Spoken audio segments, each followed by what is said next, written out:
Vaya meses llevamos en este país llamado Colombia, ¿no? Hemos pasado básicamente de las declaraciones de un ex jefe paramilitar manchando con muchos casos de dudosa moral a muchos políticos, hasta que un ex candidato a la presidencia, ex alcalde de Bucaramanga, se ha inhabilitado 14 años por un abierto y obvio caso de corrupción. También escuchar audios del ex embajador de Venezuela de Colombia, donde básicamente se da a entender la gran cantidad de favores políticos y deudas de favores políticos que existieron dentro de la campaña de nuestro actual presidente Gustavo Petro. Corrupción, corrupción, corrupción. Ese siempre ha sido el común denominador de este país. De hecho, de la región. Pero hoy estamos a hablar para hablar de este país. Cuando tú le preguntas a la gran mayoría de colombianos cuál es el problema de Colombia, la gran mayoría te va a responder que es la corrupción. Y no le falta razones a esto. Las corrupciones, no solo aquí, sino en cualquier lado del mundo, generan desfalco de recursos públicos, por lo tanto, mayor división de la inequidad social, mayor violencia, mayor crisis económica y muchas otras cosas. La corrupción en Colombia es un plato de comer para todos los días en todas las regiones a todas horas. Y hoy quería hablar de ese tema porque me parece interesante analizar de dónde viene la corrupción en Colombia, cómo se hace corrupción en Colombia y qué se puede hacer al respecto. Para hablar de ello, a mí siempre me gusta empezar por contextos históricos porque es muy importante, es siempre importante ver desde dónde vienes para saber para dónde vas. Se puede decir que este país básicamente es corrupto desde el proceso de colonización. De hecho, se podría decir que históricamente la colonia nos hizo corruptos. Desde que llegaran los reyes de las Indias, que hasta en esas épocas habían dichos muy claros como que se acata lo que el rey dice, pero no lo que se obedece. La malicia, lo que nosotros solemos decir como la malicia indígena, está presente desde aquel entonces. Y desde aquel entonces también se creaban leyes para violar leyes y los latifundios seguían siendo los latifundios y la gente con poder se quería seguir manteniendo el poder como siempre lo ha hecho. Pero a nivel cultural creo que es importante ver que muy probablemente esta percepción que nos trajeron los españoles del otro mundo tenga que ver mucho con el arraigamiento religioso que tenían. No es un ataque directo a la religión católica, pero sí a cómo el ser humano siempre entiende interpretar esto. No solo eso, bueno, las instituciones, como la iglesia. No sé si ustedes lo sabían, pero por lo menos antiguamente, lo que se refería antiguamente, había una diferencia muy clara en la ideología entre la riqueza de los cristianos protestantes a los cristianos católicos. Los protestantes solían pensar que la riqueza se hacía desde el trabajo y que la persona que era rica lo lograba por el trabajo. Por tanto, los católicos eran un poco diferentes. Básicamente, la ideología era que la riqueza provenía de Dios, dada por Dios, dada a aquellos que se lo merecían. Obviamente, el catolicismo que nos llegó acá es el catolicismo español. Y por ende, esta ideología fue traída muy a Colombia, que la gente rica es la gente que Dios escogió para ser rica y por ende esa gente está en el deber y la obligación de que esa riqueza permanezca con ellos y con su familia, porque tanto ellos son su familia son como los elegidos de Dios. Y esto empezó a ser un común denominador desde las épocas de la colonia. Estamos hablando que los terratenientes españoles que llegaban acá a comprar todos los territorios que eran antiguamente los indígenas, les daban esos territorios básicamente en favor de la iglesia. La iglesia básicamente les daba estos terrenos en condición de que los indígenas se convirtieran al catolicismo. Y así empezaron a aparecer los grandes testaferros, con la gente que trabajaba para ellos bajo el yugo, siendo siempre relegados a una segunda clase social. De hecho, esta época de la historia de Colombia, donde la idea de la pureza de la sangre era tan fuerte, hizo que desde ahí se empezaran a crear brechas sociales y hasta hoy en día en Colombia, a pesar que no de la misma manera y con las mismas personas, se sigue sintiendo de muchas maneras. Y el problema es que históricamente, por lo menos en el modelo político que nosotros tenemos, la gente que tiene poder nosotros sabemos que si tienen poder es porque han hecho algún tipo de artimaña o maña. Y desde estas épocas básicamente el pobre le gusta imitar a la aristocracia para ponerse en su mismo nivel. El pobre está en la idea de que para llegar a ser rico tiene que hacer lo mismo que hace la gente rica, y es hacer trampa y hacer trazos sucios y hacer las cosas como no se debe para llegar a estos mismos niveles de calidad de vida. Pero a día de hoy, después de toda esta extrapolación histórica, ¿cómo se percibe digamos, la corrupción en Colombia? Todo empieza desde el modelo en donde cómo escogemos a nuestros políticos. Tú piensas que, a ver, para llegar al poder necesitas votos.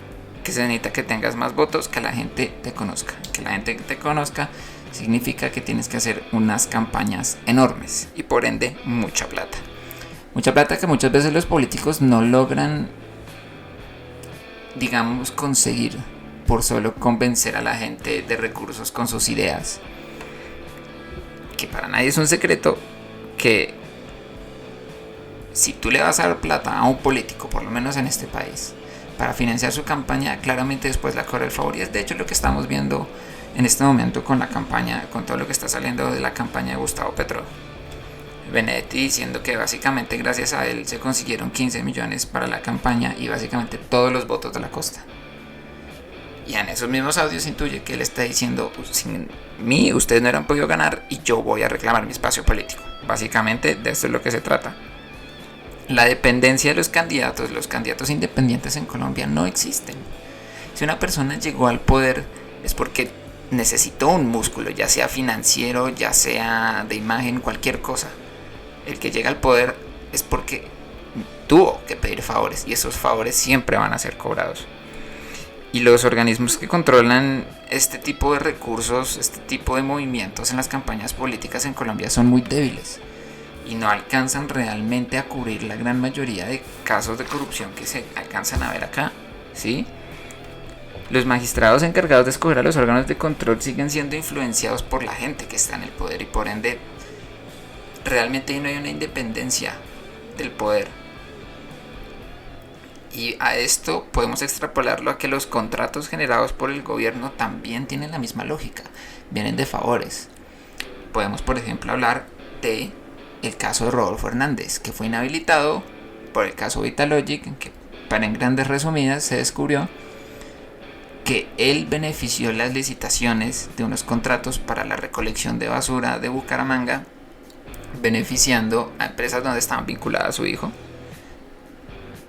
De esa manera un país se ve muy afectado, porque, ponle de esta manera, cuando un gobierno necesita crear una obra pública, muchas veces no puede ser el mismo gobierno el que se encarga de esto, por lo tanto terceriza el servicio con una empresa privada. Lo que hacen es abrir grandes convocatorias para que muchas empresas presenten sus proyectos y así la mejor sea la que tome el contrato y obviamente en función de eso realice el mejor trabajo de todos. ¿Cómo funciona la economía de mercado? En base a la competencia. La competencia siempre va a hacer que salga el mejor postor. Pero cuando tienes a una persona que tiene intereses personales escogiendo qué contrato, qué no contrato escoger, tenemos un problema. Va a ser escogido en función a relaciones personales, la mejor empresa no va a ser la que va a ser escogida y por eso es que tenemos tantas obras en Colombia que no son terminadas, tantas infraestructuras malas, dañadas, con poca índice de calidad y de esta manera la corrupción empieza a afectar en todos los lados de la sociedad. Aparte de todo hay algo que es muy importante resaltar. Según estudios de 679 políticos entre 1991 y el 2017, el 65% que resultaron siendo manchados por casos de corrupción eran alcaldes y concejales. Fíjate que si te pones a analizar, estos puestos son los que básicamente están más cercanos al pueblo, a la gente. Esto es muy interesante de ver porque también habla del nivel de clientelismo que hay, por lo menos aquí en Colombia, en el municipio en el que vivo. Se sabe que al alcalde ofreció muchos favores a costa de ganar su alcaldía. Y hoy en día la cantidad de sobrecostos que ya se saben que tiene su alcaldía es impresionante. Y así es la manera como se hace corrupción en Colombia. Realmente podríamos dividirlo en cuatro grandes aspectos. Primero, en hacer sobrecostos. Justificar obras públicas de las cuales no se usa todo el presupuesto y hay presupuesto que simplemente desaparece. También la contratación irregular, como lo acabamos de ver, que el gobierno básicamente para gestionar los contratos con los cuales va a hacer obras públicas no tiene muy en cuenta realmente un criterio profesional, sino más que todo personal, por lo menos la gente que está en el poder. Obras inconclusas por las cuales tú pasas un presupuesto donde te dan una plata para hacer una obra que al final por X o Y motivo te vas a excusar que no vas a entregar y ese sobrecosto al final se desaparece y queda, adivinen con quién, con la gente de poder. Pero creo que ya para ir concluyendo, el más fuerte se me hace es el tema de las familias y la conservación del poder. Yo creo que no hace falta mencionar, o sea, si tú le preguntas aquí en Colombia, hey, ¿cuáles son las personas que tienen el poder? Los apellidos de 3, 4, 5 familias siempre van a resalir a la luz. Y como lo hacíamos en la reflexión histórica de este video, básicamente la corrupción, por lo menos siento que este lado del mundo en Latinoamérica se basa mucho en que hay gente que históricamente ha tenido el poder y una vez en el poder hacen cualquier cosa para conservarlo. Y es esa concepción de la conservación del poder y de los recursos y de las riquezas en nada más un sector de la sociedad lo que realmente impulsa la corrupción. Que yo invito a todos a hacer una reflexión. Si tú eres un padre de familia que por X o Y motivo resulta teniendo un cargo público, esto resulta en que vas a tener mayor accesibilidad a recursos, mayor poder, mayor influencia. Bajo ese poder, ¿a quién pensarías tú beneficiar? ¿En tu propia familia o en otras personas? Obviamente, tu deber como funcionario público es en las otras personas. Para eso realmente es lo que se te está pagando. Pero si tú puedes utilizar tu influencia para beneficiar a tu entorno personal, creo que la gran mayoría de nosotros no dudarían en hacerlo. Ya sea de mayor o menor medida, pero creo que la gran mayoría lo haríamos. Y esa ideología extrapolada por generaciones y generaciones y generaciones y generaciones ya tiende a malinterpretarse y ya no solo beneficiar a los míos, sino quitarle a los otros para que los míos estén en una posición mucho mejor de la que cualquier persona podría imaginarse. Siento que eso pasa mucho en Colombia. Siento que en Colombia hay muchos recursos y hay mucha gente, muchas familias, pero siempre la riqueza se acumula en los mismos tipos de personas. Estos tipos de personas tienen mucho poder y las artimañas, la manera como pueden influir de manera económica y política en el país va a ser muy grande.